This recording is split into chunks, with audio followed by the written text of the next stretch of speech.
you know. So they are very aggressive, go-getting people. I mean, I like them, you know, for that energy. But it doesn't make sense to say that I'm coming from one kingdom. Unless you go and wage war with another kingdom, and then you conquer that kingdom. You understand? You wage war with one kingdom, conquer that kingdom, then you have legitimacy and authority over that kingdom to establish whatever you want to establish there. Like Russia is waging an unfair war for me. Russia is waging an unfair war. I'm a pro-Ukraine. I don't know why. I started praying for Ukraine from day one. I mean, and yeah.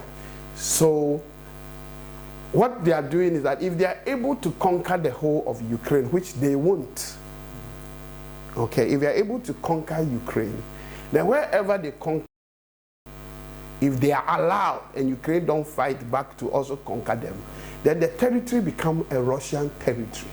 Yes. That one costs blood. It costs lives. It costs money.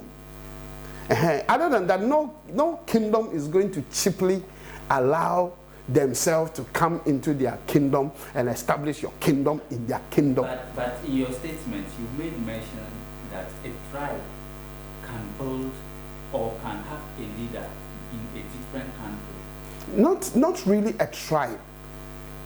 Okay, not really a tribe. But if we want to make it a tribe, fine. But we can say Nigerians in Ghana can organize themselves. We want to know ourselves, and then we should have a leader. But that doesn't give you a legitimate kingdom.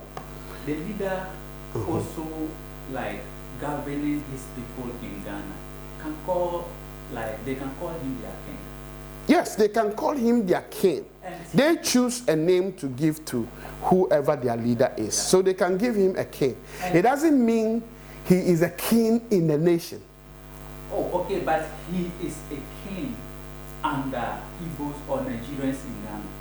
So he is a king of Nigerians if the Nigerians in Ghana or Igbos in Ghana have chosen him as their leader and they choose to call him a king. It doesn't mean that the country Ghana recognize him as a king. But this man is not saying the country should recognize him. He bought a land and he said he's going to build that one purposely for his people, Igbos. So why will Ghanaians have problems with it? My point is that why should he even raise that issue? Why should he raise that issue as a news? To govern his people well. To govern his people well. You see, let me tell you. If that's why I say we are even giving it an undue recognition. I think that whoever he is wants to just become popular at everybody's expense, and he doesn't even deserve the attention. He's just creating unnecessary tensions and destroying the beautiful relationship that has been between Ghanaians and Nigerians. But right now, I'm coming.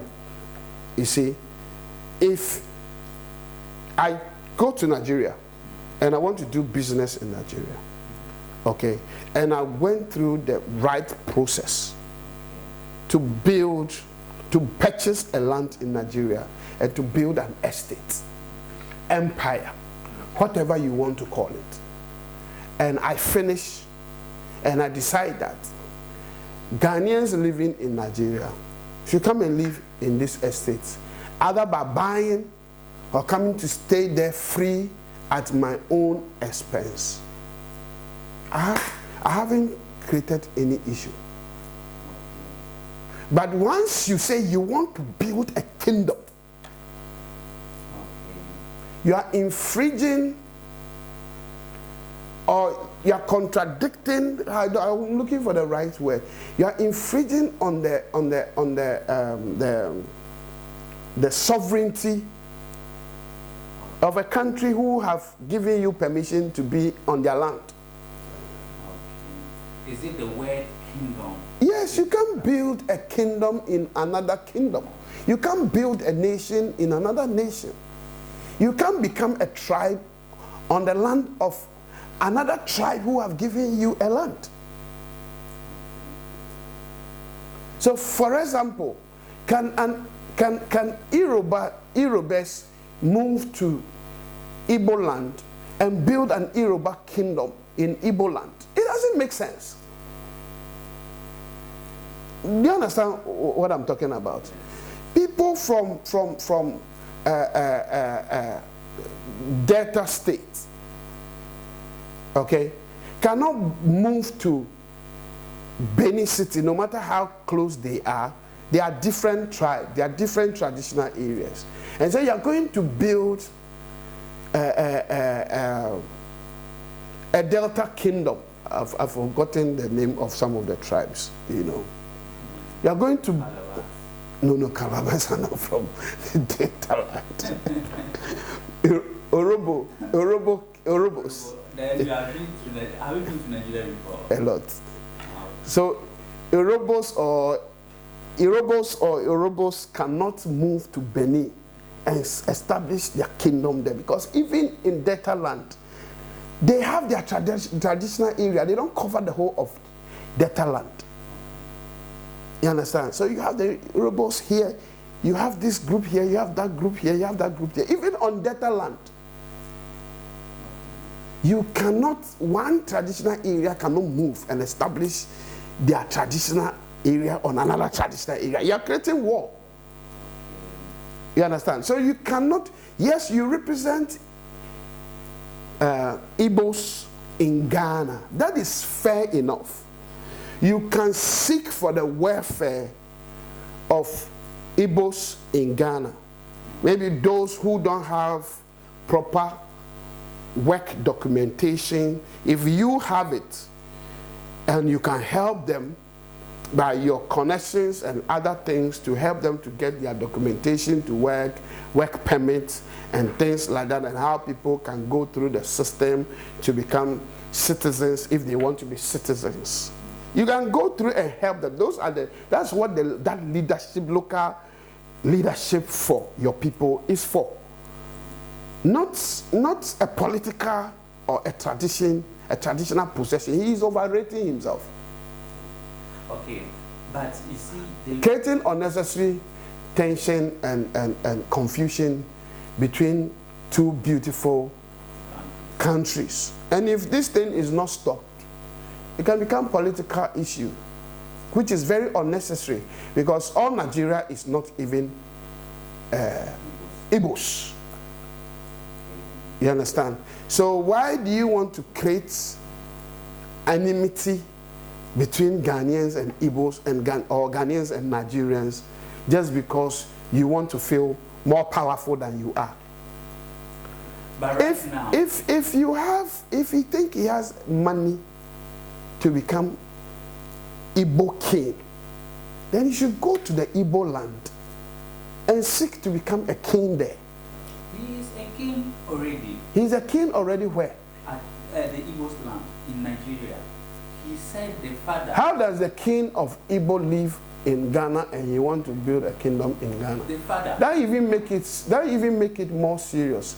Because if you say you are a king in a traditional area in Nigeria, and you are moving to become a king of the same people here in another country, that is an act of war. Do you understand what I'm saying? That's an act of war. You're saying you want to extend your kingdom to another kingdom. That's an act of war. So maybe the person is, forgive my words, a semi-illiterate or illiterate, or he doesn't even understand what he's doing, or he's power drunk. Other than that, what you're saying is a complete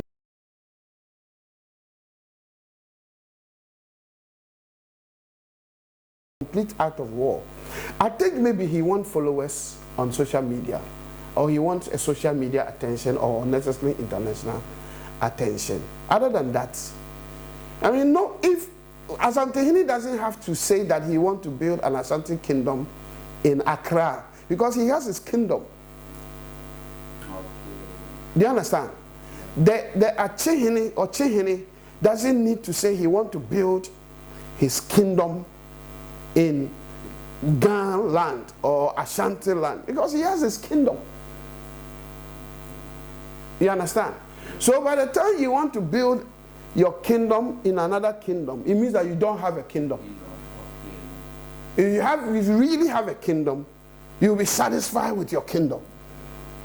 And if he is a prince in the Igbo kingdom, because I don't know if the entire Igbo land has a recognized one king, or every traditional area of Igbo land have their own king. I don't know if the Igbos have a paramount king. I don't know. If they have a king over the whole Igbo land, okay, and that is his son, you should wait for your father to die. Oh, the father passed on. So you should go and be the king. If your father passed on, so if the father passed on, why was the kingdom not given to him? Oh, he is there, and he's representing his people here in Ghana. It doesn't make sense. That is insanity. It doesn't even make sense. It does. I'm telling you. I don't think what you're saying is true. If that's what he's saying, I don't think it's true. Listen to me. One of his videos, he made mention that his past father, even he did the father funeral ceremony last week. My point is that was the father a king of all the Igbo land? Yes. Do you know that for sure? Yes. I don't think you know that for sure. I know that for sure. He said it. No, I'm not talking about what he said. He said. I'm talking about what research. No, said. I'm talking about. That's what I'm saying. Somebody can be power drunk and start talking, creating confusion for everyone. There is that a research that proves that his father was the king of the entire Igbo land in Nigeria, and that he was the heir apparent to the Igbo throne, and the father died and the kingship had been given to him. What is he doing in Ghana? To become an Igbo king, the Igbo is a very big and solid tribe. You cannot be a legitimate Igbo king and live in another country. Like Asantehene is living in London. He has lived all his life in London. But when he became a king, you must sit on the stool and control the scepter of authority of the Ashanti kingdom.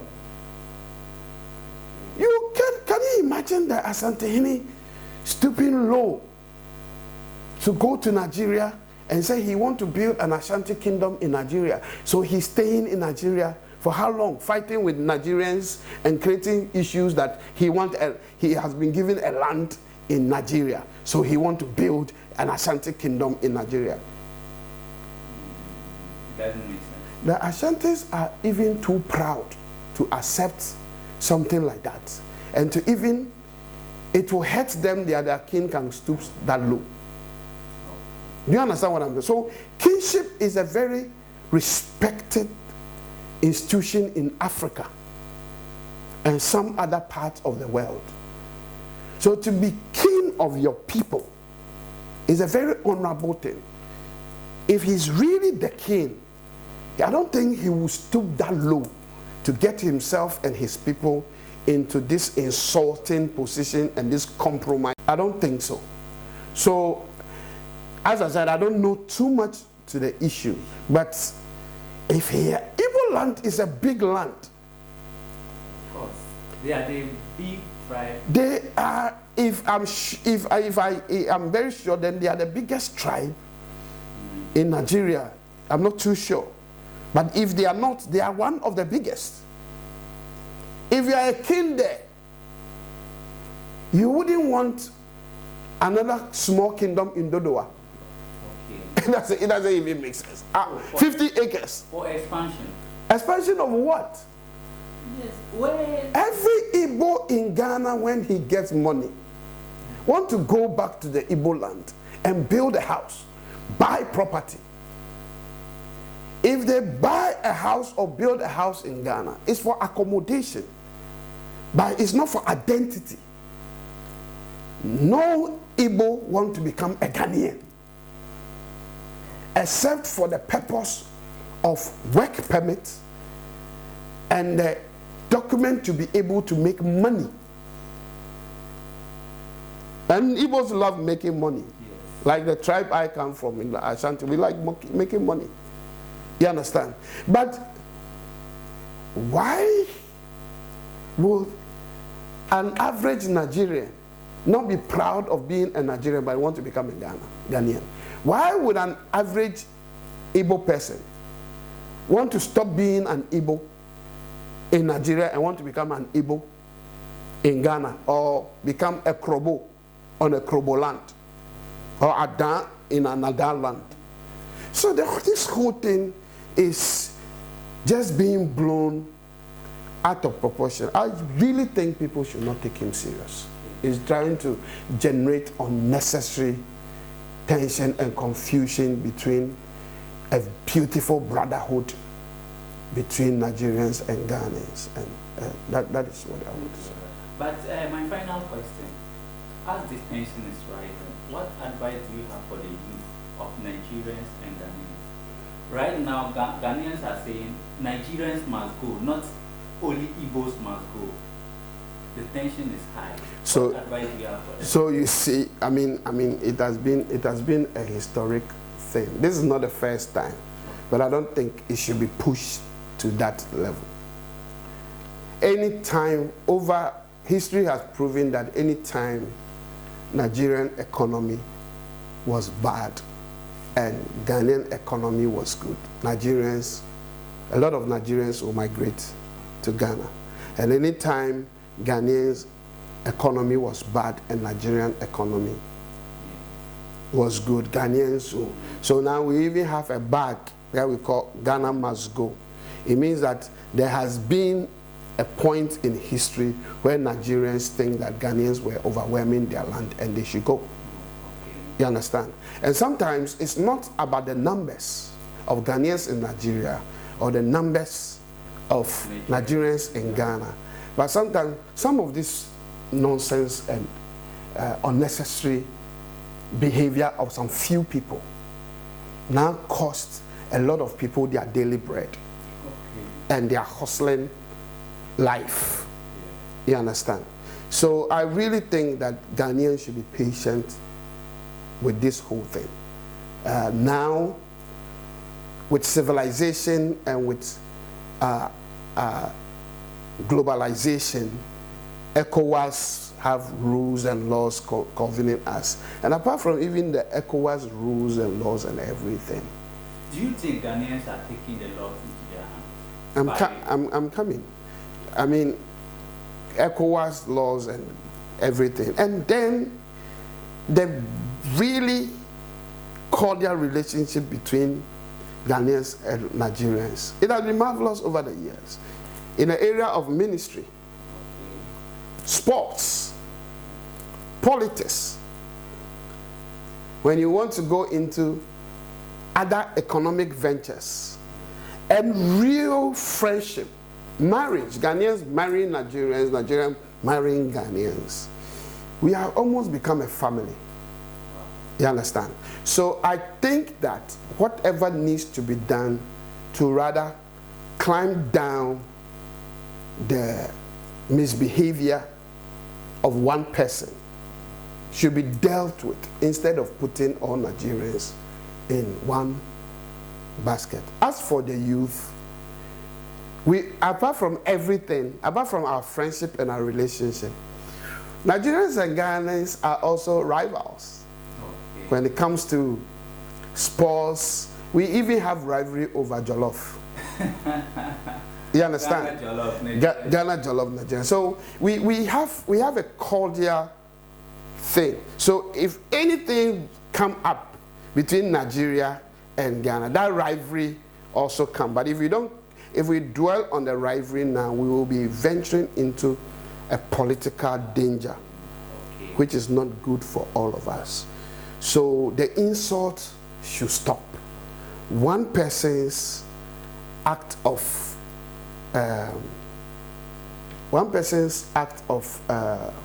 lack of knowledge and lack of understanding of how things should work should not jeopardize this beautiful relationship that I have.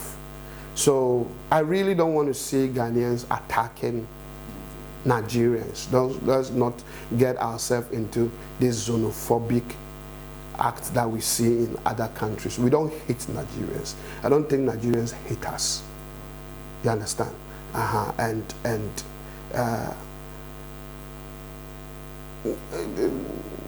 We are fine. So Nigerians must go. Yes, I don't think we have. Support of Nigerians must go. No, I don't think we are there. Okay, what about the king? He is perpetuating illegal.